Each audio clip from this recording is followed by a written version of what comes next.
Have you been looking for a job and yet frustrated in your search? Perhaps the search is not going along as well as you thought it should.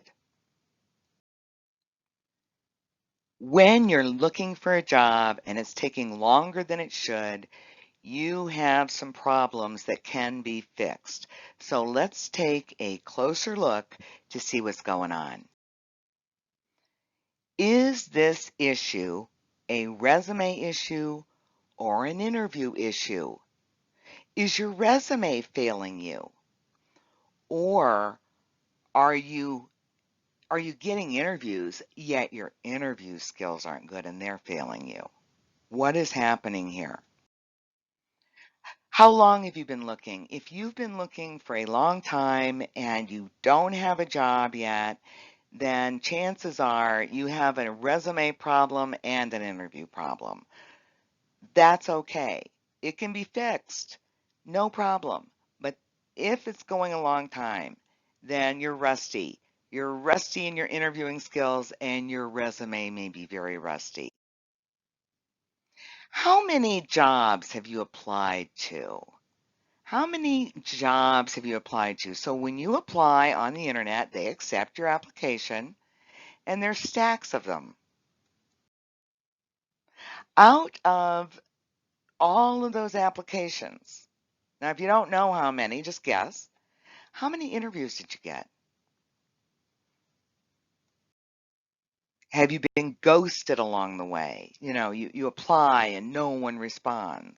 Or have you been rejected where you're just getting a computer automatic rejection? You have three challenges when you're looking for a job.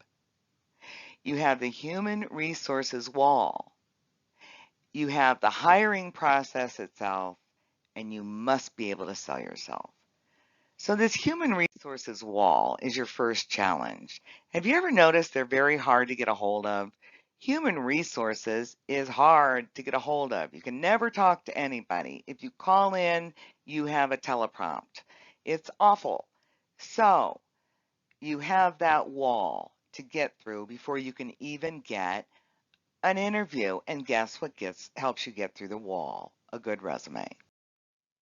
Because the wall is a wall of people you have to get through, and people are much more difficult than a physical barrier, but it's about communication. Your second challenge is the process itself. It's slow. The recruiter that you applied to, the company that you applied to, has someone who's supposed to look at your resume.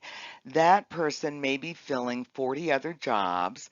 That person is a generalist.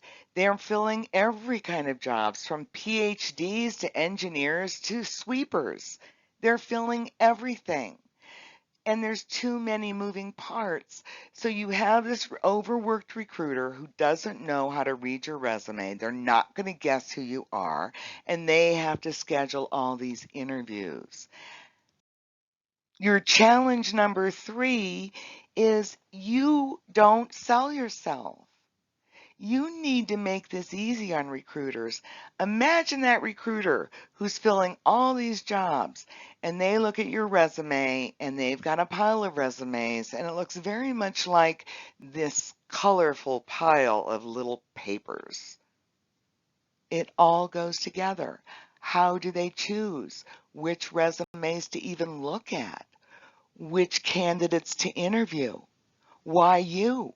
You need to be able to sell yourself. You can knock down the wall. You can knock down the wall. You can climb over it.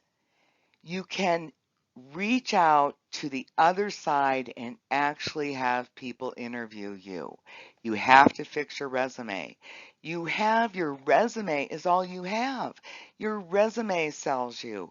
Your resume is what you have that will get you to that over that wall. You need to make it easy on recruiters and you need to know how to communicate your value. Now, if you have a resume issue, that means you've got a lot of resumes going out, you've applied to a lot of jobs and you're not getting a lot of interviews. That's a resume issue. I have the Fast Resume Fixer. This is fast. You're going to do it today. It's not going to take you long. Once you get this, it's easy. I have templates for you. I explain it to you, and it's affordable. It's for everyone. You don't need to go one more day with a resume that is failing you. Don't let your resume fail you. Now, what if you have an interview issue? How many interviews have you been on? Now, I work with people who have interview issues. Is your issue at the screening part of the interview or at the decision-making part of the interview? Interviewing's difficult. Remember when you were a kid and you had to learn to ride a bike? You get bruised and battered, but you kept practicing. You kept practicing until you could ride that bike. Interviewing is difficult and it isn't something you do every day, and it takes practice. Imagine if someone wanted to play the violin without practice, the screeching.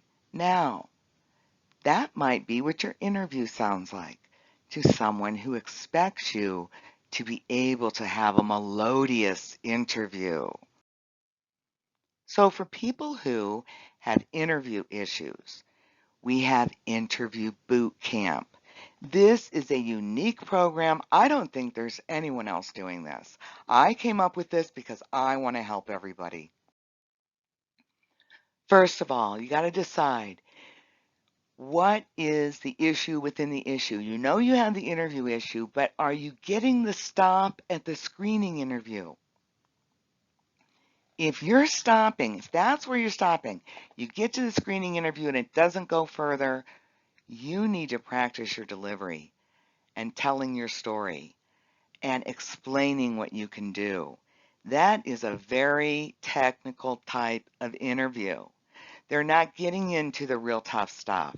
So if you're getting stopped at screening, then you need to practice your delivery.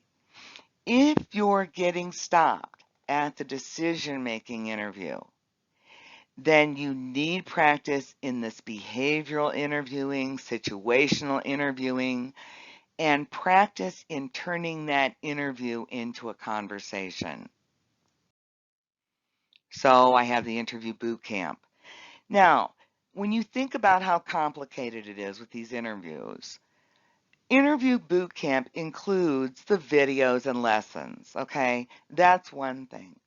But what's really unique about this is live interview training.